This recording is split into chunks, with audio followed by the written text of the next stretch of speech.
lillahi. Àkọ́kọ́ oríire tá a kí yín tá a sì máa ń dúpẹ́ fọ́lọ́run.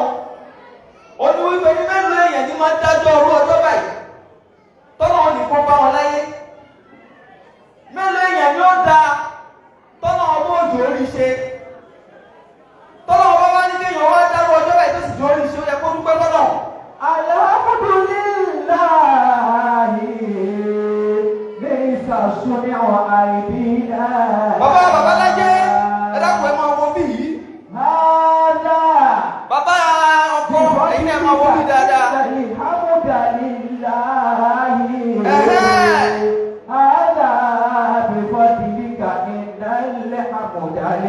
Nínú oríire táàtù wá kí ó ní wípé nínú ìwọ̀ tẹ́ ẹ ní tọ́nà ọba gbé kọyín lọ́rùn àti bàbá ọkọ àti bàbá ìyàwó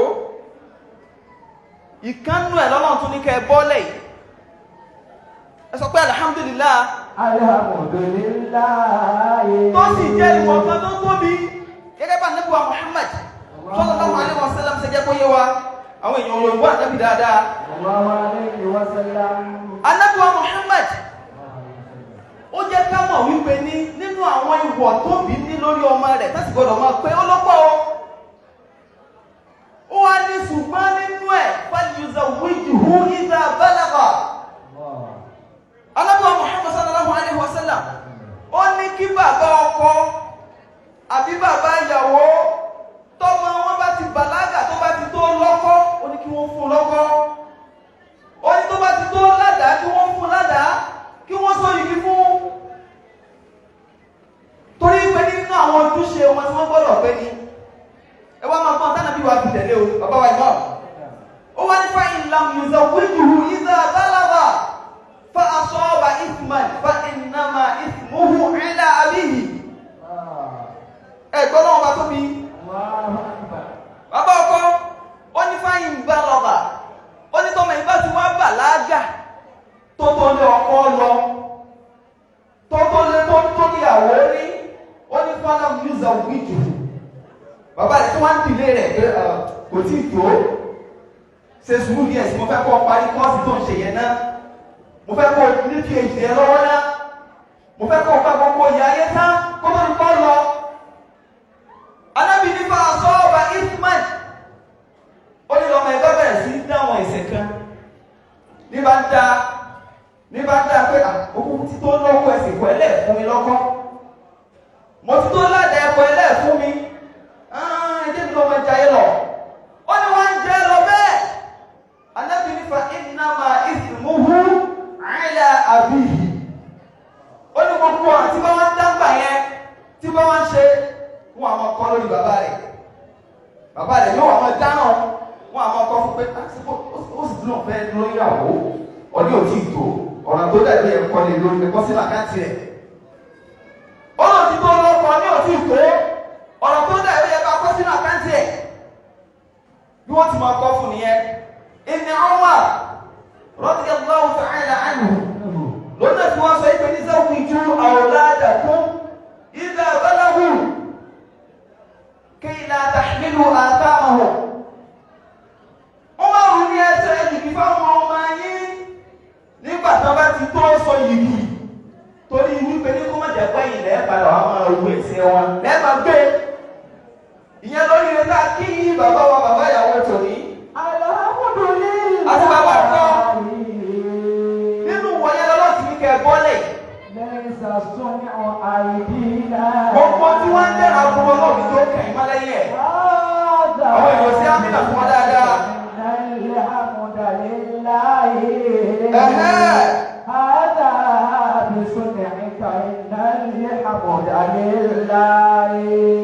Ẹ̀yin bàbá wa náà lẹ́ máa sọ ìpè ní ó kù ìnìbọ́rọ́. Kì í wá sí pé ẹ ti ṣe léyìí tán tí wọ́n tẹ́ náà nìyẹn. Ìmọ̀ràn gbogbo ìgbà ẹ máa gbà wọ́n. Ìtọ́sọ́nà gbogbo ìgbà ẹ máa ṣe é fún wọn. Torí pé ní àwọn náà ṣẹ̀ṣẹ̀ bẹ̀rẹ̀ pé àwọn náà fẹ́ máa build another family ni. Wọ́n fẹ́ máa build home mi ni. Bẹ́ẹ̀ ti ṣe tí ó dàrú tí ó bàjẹ́ tẹ́ ẹ ti lè rírù tó wọ ìjó lónìí. Ẹ wà máa wá ṣe é fáwọn náà káwọn náà lè rú rẹ̀ tó kò fáwọn ọmọ wọn náà. torí pé nínú oríire téèyàn máa ń ṣe láyé ẹ̀gbọ́n bàbá wa ìmọ̀ anábọ̀ Muhammad náà ló já mọ́ o sallallahu alaihi wasallam ó ní arba'un min as-sa'adati ẹ̀yìn èèyàn sọ́kọ́ sallallahu alaihi wasallam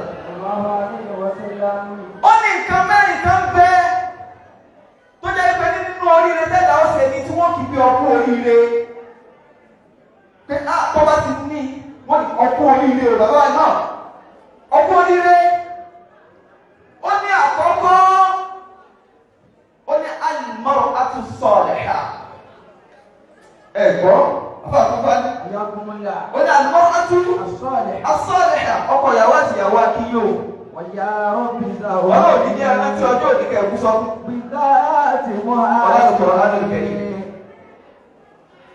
anábíwá nínú tí wọ́n kìí àkó ilé sí ó ní al-mar'atu as-salihah ó ní bọ́lá ọba ti jogún ìyàwó fún ìyà tó wá jogún ìyàwó rere ẹ̀yin bàbá wa ẹ̀gbọ́ tọ́lọ̀ wá jogún ìyàwó rere fún ìyà ànábì nínú oríire tí ìyàwó ṣe fún ayé ni nínú oríire tí ìyàwó ṣe fún ayé tí wọ́n fi máa pìyàn lóríire ó ní àkọ́kọ́ ló bẹ̀ ìyá ọkọ ìyàwó fún rojọ́ àti ìyàwó àti oríire ọlọ́run bá wa ṣe ìyàwó ẹ̀ níyàwó rere yóò ṣe bí imra'atu salihah. wàákìbò abàdìrọ́ ní ìdá ìyá àmọ́bàlát. anábìwá Muhammad ọmọ mọ̀rọ̀ sọ púpọ̀ o sallallahu alaihi wasallam. ọlọ́ ìmọ̀ ó tún wá nínú oríire kejì tí wọ́n máa ń kíyà tí wọ́n sọ pé olóríire ní ẹ̀yin wá wá ẹ̀ tẹ̀lé mi pé olóríire ní ó lẹ́lẹ̀ kejì ní al-maskanu al-wasi'. Al-maskanu al-wasi' pé kéèyàn ní ibùgbé ààyè ibùgbé tó fẹ̀ tó gbòòrò tí ìṣẹ̀lẹ̀ tó fún ẹ máa wà nábì ó sọ̀rọ̀ yẹn ó wà direct tẹ́ ẹ bá tún wá padà wá gbé tẹ́ ẹ fojú bàlá náà wò ẹ tún wá ní pé nígbà tí wọ́n ti gbé ọ̀rọ̀ yẹn kalẹ̀ sàdákì ànábì ẹ bá sọ fọ́sọ́ sallallahu alaihi wasallam. wọ́n ní al-maskanu al-wasi' ó ní ilé tí ó fẹ̀ béèyàn bá ní tó gbòòrò ó ní ẹ̀tún kíkú oríire bí olóríire ní ọ́ ó ní mélòó ó wọ́n lẹ́lẹ́ kẹta ó ní al-jaru as-salihu ó ní bí àwọn tó wá láládùúgbò rẹ̀ tó múlé sí yàn rẹ̀ tó múlé sí yàn lọ́gbàdà ó ní ẹ̀tún kíkú oríire nínú oríire tí àwọn ṣe lọ ayé yìí ó wá ní wal-markabu al-hani ó lẹ́lẹ̀ kẹrin ó ní kéèyàn wá ní nǹkan ẹ̀gùn tó dáa ó ní lẹ́jọ́sì ní ó ní rẹ́ńsà ní ó ní gbogbo tó dáa nínú nǹkan ẹ̀gùn ọlọ́run tó máa ṣe fún ó ní wẹ́tọ̀ ẹ̀kíkú oríire nínú orí tí èèyàn máa ṣe lọ ayé ni àbá àtúnfà ní ìzáwọ́dí kìkú ní ìzáwọ́dí kìkú ní يعروس مطيعة وكوني له في لقاءة مثل صحابة. tí ń bá wá bí ẹ̀yin bàbá wa àtẹ̀yin màmá wa léèrè pé nǹkan mẹ́rẹ̀ ní ká nàbí Muhammad sallallahu alaihi wasallam tó ka ìmọ̀mọ́ wa kọ́ níta nǹkan mẹ́rin ká nàbí ka ìta bá wà fojú bàlágà wò àwọn bàbá wọn pé kí ní kẹ́ni màjáàzì nínú bàlágà ama wọ́n ìpè ní ànábì tún padà rí fáàsì ìkẹyọ̀ ọ̀kẹ́ náà ni nígbà tó ní ní abá ní al-mar'atu as-salihah pé ní abá lóbìnrin rẹ̀ ó wá tó ní al-maskanu al-wasi' ó ní àtúwá ní bùgbé tó fẹ̀ ẹ dákun ta ní jẹ́ bùgbé tó fẹ̀ fún yà bí ó sì yàwó ẹ̀ ẹ̀rí pé ní ti ilé bá ń gbóná tí ilé bá ń fún kíkílé téèyàn kọ́ kí sì tún rú ẹ̀kọ́ fẹ̀ nínú ọ̀gbà wáyé lọ bí àwọn bá ti gbé obìnrin àgbákò fún ilé ilé wọn sì fún pinpin mọ́yà tí ò ní fẹ́ fún yàrá táwọn kó máa bá yàn bẹ́ẹ̀ ìyàwó ẹ̀ sọ́ọ́ ẹ̀ tí ń wọlé ẹ̀jẹ̀ mo ti wọ ọlọ́run obìnrin wọlé ẹ̀jẹ̀ náà nìyẹn o. lè sáwọ́ tètè kú ní láti lọ ọ̀rọ̀ ẹ̀kọ́ Muhammad yẹn. ìtumọ̀ rẹ̀ ní pé ní obìnrin ò gbọ́dọ̀ jẹ́ ibùgbé tí ó fún mọ́ ọkọ ẹ̀ ó wá lẹ́lẹ̀ kẹta ẹ̀dàkùn al-jaru as-salihu aládùúgbò rẹ̀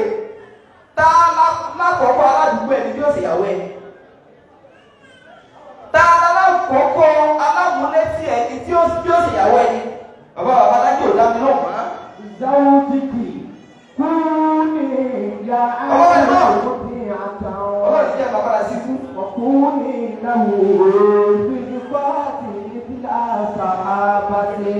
ó wá lẹ́lẹ́kẹrin yẹn ó lẹ́lẹ́kẹrin tó jẹ́ àlùmọ́káwùlẹ̀ hàní bàbá wa ìmọ̀ mọ́káwùlẹ̀ hàní nǹkan ọ̀gbọ̀n tó dáa téèyàn máa ń mú ẹlẹ́kùn àwọn ìyàwó wa kí ni á nǹkan ọ̀gbọ̀n lẹ́jẹ́ fún wa abẹ́ ẹ̀ máa gùn wọ́n bàbá ìmọ̀ sẹ́ẹ̀ máa gùn wọ́n bàbá wa alájẹ abẹ́ ẹ̀ máa gùn wọ́n so nǹkan ọ̀gbọ̀n náà ni wọ́n bàbá ọkọ abẹ́yìn ọmọ ọgbọ̀n wọn ni nǹkan ọ̀gbọ̀n tó dáa náà ni wọ́n alimọ́tẹ́wò nàní ó wá ní bí yàrá ti ní ibẹ̀ ó ní ẹ̀kí ikú oríire ìyẹn lábẹ́ láti ọkọ ìyàwó àti ìyàwó kú oríire. Kúni ya arúgbó mutiyata. So bẹ́ẹ̀ náà nínú tí máa ń jẹ́ àpẹẹrẹ orí ibú fún yà oníkéyìn ó ní ìdàkejì gbogbo àwọn kẹta àtàlẹ̀ ọlọ́run ọba ò ní jẹ́ kí ìyàwó èkó jẹ́ bẹ́ẹ̀ fún ọkọ ìyàwó tòní. Àmín. Ó yá bá sáré ka bí méjì bẹ́ẹ̀ kí n sọ fún ọkọ ìyàwó bí máa lọ. Liza òjìkì kúni ya arúgbó mutiyata. Wàkúni lahu fil fati mithla sahabati. Ìwọ ìyàwó mẹ́sẹ̀gì tiẹ̀ ó wá ní pé Liza òjìkì kúni. Liza òjìkì kúni ya arúgbó mutiyata. Ọkọ ẹni èèyàn máa tẹ̀lé ni o. Gbogbo àṣẹ tó bá pààyàn torí kéèyàn ó ṣe tí ò bá ti ya pa sí àṣẹ tọlọ́hun torí nínú oríire wọn tí wọ́n fi wà jẹ́nà táwọn ẹbí sọ pé ní sàtíkẹ́tì àjẹ́nà fi máa jẹ́ tìyàwó tí ó máa jẹ́ tòmìnrin tẹ̀láṣẹ ọkọ bẹ́ẹ̀ o tẹ̀láṣẹ ọkọ rẹ̀ tí ò bá ti kọ́ láṣẹ tọ́lọ́ mi ọmọ tẹ̀lé hàn. Wàkúni lahu fil qati mithla sahabati. Wàkúni lahu mithla qahti fil qahti mithla sahabati tó bá tún wá di wípé ní nǹkan fẹ́ rí bákanbákan tó yẹ àwọn ṣẹlẹ̀ lọ́dọ̀ ọkọ wọ́n wà jẹ́ tó yẹ pé ní yóò fún wa jẹ́ kí n lè wọ́pọ̀ sí jẹ́ tí ó máa dẹ́ fún jẹ́ tó yẹ pé ní tí ọ̀dà bá fẹ́ dá òun dà gẹ́gẹ́ bí òjò fún tó yẹ pé ní yóò máa rọ̀ òjò fún kò ní jẹ́ kí ọ̀dà ó dà máa fi lọ́tọ̀ balẹ̀ Yamamatu bayna at-tayri faya wa fiyatu. Wàkúni lahu ya zawjatu kal hamamati. Àwọn àwọn sọ wípé ní Yamamatu ẹyẹ àdàbà tọ́ọ̀lù ẹyẹ ẹyẹ tọ́ọ̀lù láàrin gbogbo àwọn ẹyẹ pátá tí bẹ́lẹ́ yẹ fáyà wọ́n fi yàtọ̀ ẹ tí máa dúró ti nínú tí máa pé àdéhùn ẹni. Wàkúni lahu ya zawjatu kal hamamati. Wọ́n máa bẹ fún ọkọ rẹ gẹ́gẹ́ bí ẹyẹ lé ìtumọ̀ rẹ̀ ní pé ní ẹyẹ lé ìbọn nílé jẹ kì í bọ́ nílé kó wọ́n tọ́jọ́ òkúrẹ́ kó yẹ rí o ìjọ tẹ́ ẹ bá tó jẹ tó dáa tó dùn wọn fara wọn kẹ́kọ̀ọ́ gbálẹ̀ ìjọ tó bá sì rí bàtẹ́ náà wọ́n sàkó èèyàn máa fara dà ní òtó méjì lọ́lọ́run dá sáyé kò sí èyí tí ò ní ṣẹlẹ̀ ṣùgbọ́n àgbẹ̀ náà ló dá òkú ṣẹlẹ̀ lọ́dọ̀ yìí. Khadijatu zawjul Mustafa wa yaqudwatu. Ta'assa biha tanji biha min shaqawati. Ó wá ní afáàtún wọn sọ pé ní Khadijatu ó ní wọn Khadija o. zawjul Mustafa wa yaqudwatu. Ó jẹ́ ìyàwó Ànábì wa Muhammad. Ó ló ti tó láwòkọ́ṣe o. Ó ló ti tó ní àwòkọ́ṣe. Ta'assa biha tanji biha min Ó ní Khadija ó ti tó láwòkọ́ṣe o. Kó o wá wo Khadija láwòkọ́ṣe. Aisha sọ kìíní kan jọ kan. Radiyallahu ta'ala anha ṣùgbọ́n àkókò ti lọ. Ìbá bọ́ sínú tó sọ. Ó lóun ò dówó ẹnìkan kan rí láyé ṣùgbọ́n ò dówó Khadija. Ó ní wa ma ra'aytuha. Ó ní Khadija tí mo sì ń dówó ó ní mi bá láyé. Ó ní mi bá láyé náà.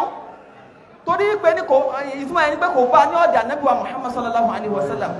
Torí pé ní Ànábì ò fẹ́ ìyàwó kankan ìwọ ìyàwó sọ̀ ń gbọ́. Ànábì ò fẹ́ ìyàwó kankan látìgbà tó ti fẹ́ Khadija. Ìgbà tí Khadija kú ló tó di pé ń fẹ́ àwọn ìyàwó mi tó fẹ́. Kí ni Khadija ṣe tí ò fi fẹ́ àwọn ìyàwó mi? Kí ni Khadija ṣe lọ́ọ̀dẹ̀ rẹ̀ táwọn ìyàwó mi ò fi wù ú? Lọ kẹ́kọ̀ọ́ ẹ̀ àbá yànnà náà ṣùgbọ́n ọjọ́ ti lọ ìṣẹ́jú 5 ló kù lọ fún mi. Ó ti yé بها تنجي بها من شقوة. ìjọ bá wọn sọ fún ọ ní pé tá a ṣe é bì ha wá lọ kẹ́kọ̀ọ́ nípa ẹ̀ pé kí ni tó ṣe tí òun fi yege ń bẹ̀ ó ní tó o bá ti kọ ìwọ náà là kó omi gbogbo tí ń jẹ́ orí ibú lọ́dẹ ọkọ ọlọ́run níjọ́ sọ ibú lọ́dẹ ọkọ o. إذا ما دعاك للفراش فاسرعي إليه ولا تعبي وفي بالأمامة. ولا تعبي wọ́n ní إذا ما دعاك للفراش tó bá di kọ́kọ́ rẹ pé ọwọ́ sórí ibùsùn. فاسرعي ó ní ọ tètè yára tètè yára tètè yára. إليه ولا تعبى وفي بالأمانة. èyí kọ́ o torobìnrin mi yóò àwọn sọ bàbá ìmáàmù yóò àwọn sọ́njẹ ni oúnjẹ ni o toró oúnjẹ tí wọ́n rí fún ọ́lẹ̀ bàbá rẹ ni oúnjẹ tí wọ́n rí fún ọ́lẹ̀ màmá rẹ ni so oúnjẹ ni oúnjẹ tí àwọn jẹ láàárọ̀ yóò jẹ lọ́sàn tó bá tún darí yóò tún jẹ kò lákòókò. زواجك سوني عند خلاي والوشات كذا الفساد علي خسارتي. ó ní ìyàwó rẹ tó wá ṣe sọ kó lọ́wọ́ àwọn kan àwọn dúkàlà àwọn intrudas àwọn tó jẹ́ pé ní ọ̀rọ̀ ayé èèyàn kan kò sí kẹ̀kẹ́ tí wọ́n fẹ́ ṣe bí wọ́n fẹ́ yí ọlágbòdà nínú ọ̀dẹ tí wọ́n dá wọ́n wá tẹ táwọn dàrú. àwọn bàbá wa ará ikú ti gbó kẹ̀kẹ́ yẹ ọ̀ká fún ọkọ ìyàwó kékeré tiẹ̀ fún kásán láì tẹ̀. bàbá ará ikú ẹ má bínú. لزوجك فخشى الله في كل حالة. ìwọ ọkọ ìyàwó afa wa sọ fún ọ náà pé ìwọ náà bẹ̀rù Ọlọ́run gbogbo tó fi máa bọ́ báyàwó rẹ lò bẹ̀rù Ọlọ́run lò lọ pẹ́kọ̀ọ́ bó làdẹ́bí ti bá wọn ìyàwó rẹ náà bóòlù ti bá wọn lò àwọn ẹni rẹ bóòlù ti bá wọn lò ìwọ náà kẹ́kọ̀ọ́ rẹ ọ̀rọ̀ pọ̀ ń bẹ̀ ṣùgbọ́n wọ́n ti ní àkókò ti tó a sì ní dá àkókò lágara kọ́lọ̀ wá kó lákòókò kọ́ yín máa ṣe àmì ìgbéyàtọ̀ wà àdúrà.